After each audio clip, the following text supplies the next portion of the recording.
Welcome back to All Day Live. I'm Amy Hockert. It's the 1 o'clock hour here on the show, and we're glad that you're with us. We continue to watch some developing scenarios outside the Whipple building, the federal building in the Minneapolis area, as there are protesters and what appear to be counter-protesters there. So Ryan's keeping an eye on that. We'll bring that to you live if we need to. We want to talk a little bit more now about the most recent developments in these ongoing tensions here in the Twin Cities. President Trump this morning, I don't know if you saw this, he is now threatening to invoke the Insurrection Act and send military troops to Minnesota. So here is what he posted this morning on Truth Social, saying, quote, if the current politicians, politicians in Minnesota don't obey the law and stop the professional agitators and insurrectionists from attacking the patriots of ICE who are only trying to do their job, I will institute the Insurrection Act.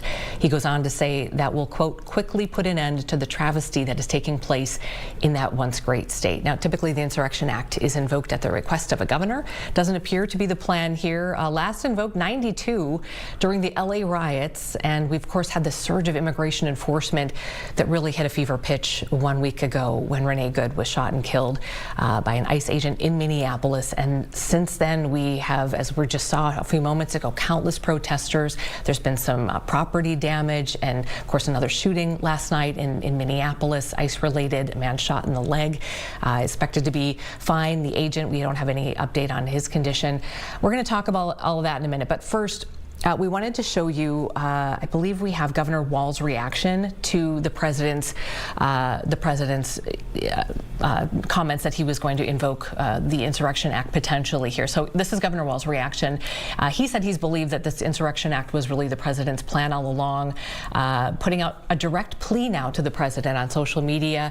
Turn the temperature down, stop this campaign of retribution.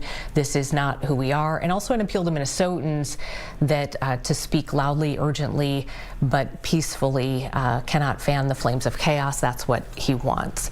So we know that that is out there. Generally speaking, again, this act would send in military troops to stop what the president sees as sort of an insurrection situation. So what exactly, though, does that mean?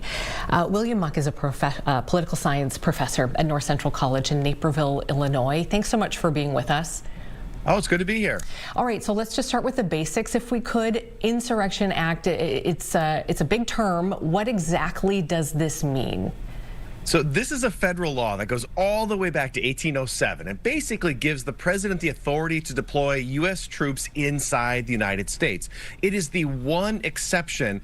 There's another act called the Posse Comitatus Act, which basically outlaws the use of U.S. military in the United States. And what the Insurrection Act is this one exception where it says under these extraordinary circumstances where you've got, conflict, insurrection occurring within a community, then the president in these very extraordinary circumstances can deploy U.S. troops for that purpose. Again, it is intended to be very rare. It has only been used 30-some times in the U.S. history, but again, it goes all the way back to 1807. When you say troops specifically, are we talking about? I mean, we're talking about army, soldiers, a National Guard. Who exactly would be here? It could be any of that. Any federal troops. It could be National Guard troops if they have been federalized. So any federal troop could be used and deployed in the state. So that could be Army. It could be whatever the president wanted to designate as federal soldiers. He could do the same thing with the National Guard. Now we know the National Guard has very specific rules for how they operate. But if President Trump were to enact the Insurrection Act, he would then have greater authority and ability to designate those federal officers to do things that they wouldn't be able to do as National Guard officials. And that's interesting, and not to get too much in the weeds here, but as we talk about kind of the language within the Insurrection Act, how specific is it? So the portion I read said something like truly beyond the capacity of civilian authorities, meaning the situation is truly beyond the capacity of civilian authorities. We know that Minneapolis Police Chief Brian O'Hara had said, we just saw him a little while ago saying, we're basically outnumbered. So is that kind of where the president is going with this? That he's thinking, well, this applies because they're saying we're outnumbered, outpowered. Well, he is, yes. So the language is not very specific, right? So you think back, a law that was written in 1807 is not going to be as tight as you would need for the current era. So he is going to be interpreting the language of that act in ways that allow him to do the things that he wants to do. Now, we can also look back through history, and we can look how this was used. And what we've seen in the past is presidents have really they haven't used it for routine protest or enforcement disagreements. It has really been these more extreme cases. So you mentioned, 1992, the riots in LA. That was one example. But for the most part, even when you have civil unrest and protest, this is a more extreme decision by the president to use such an act.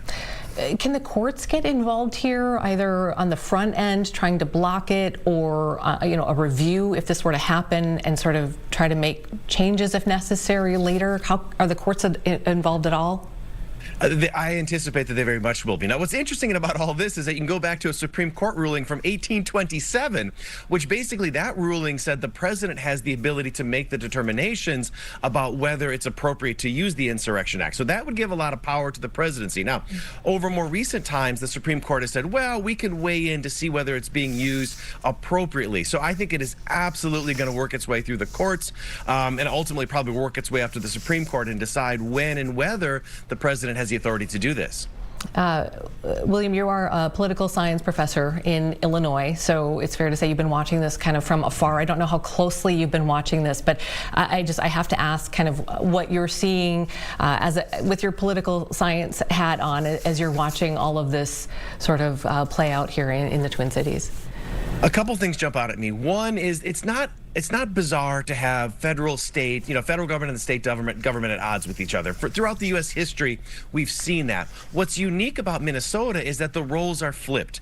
Traditionally, it has been conservative or Republican states pushing back against Democratic presidents. And here we've got a situation where we've got a Republican president who is exerting extreme executive authority over a Democratic state, right? So that, I think, is one angle that's really interesting. And it shows the ways in which President Trump is not your traditional conservative or Republican. He is arguing for a very powerful executive role.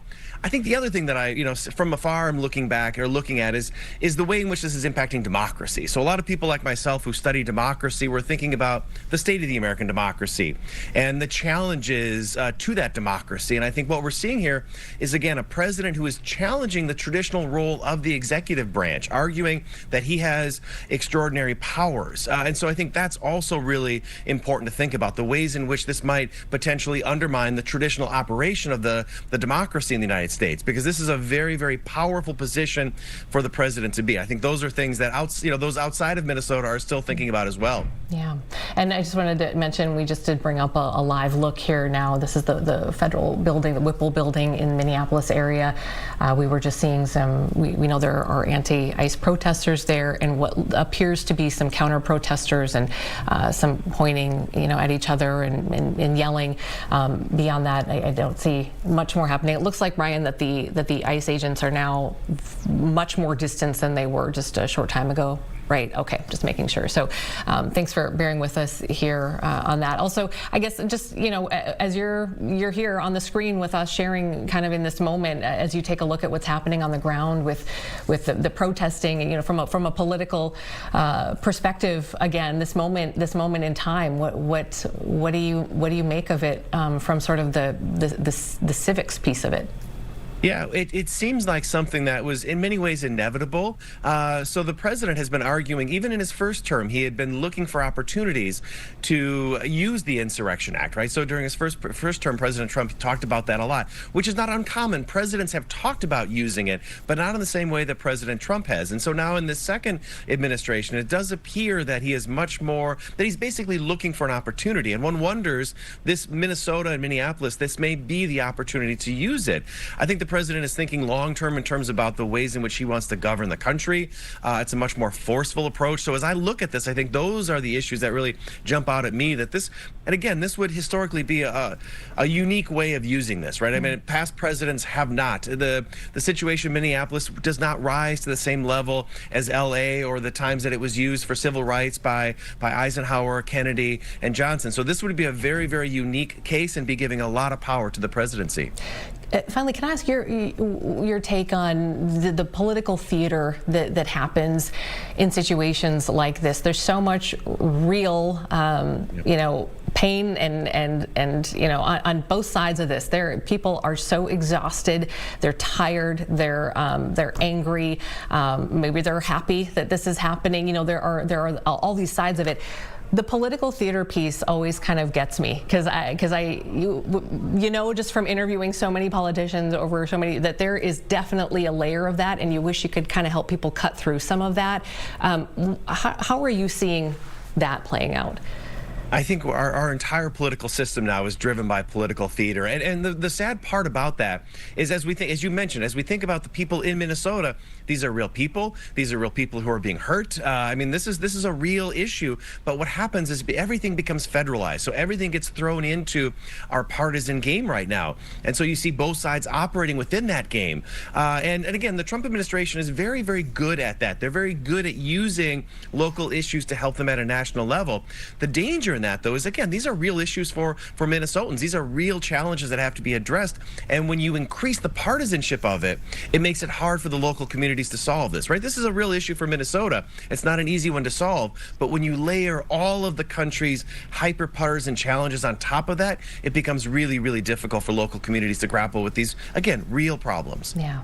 And also just want to be clear, I don't want to speak for you, but I'm talking about, political theater on both sides of the aisle as well, right? We see it on both sides. So I appreciate your time. Thank you so much for weighing in and helping us kind of understand it. There's a lot to digest here for us, and we appreciate your insights. Thank you. Thanks for having me. All right, you bet. All right, let's see, Ryan, what would you like to do? Would you like to go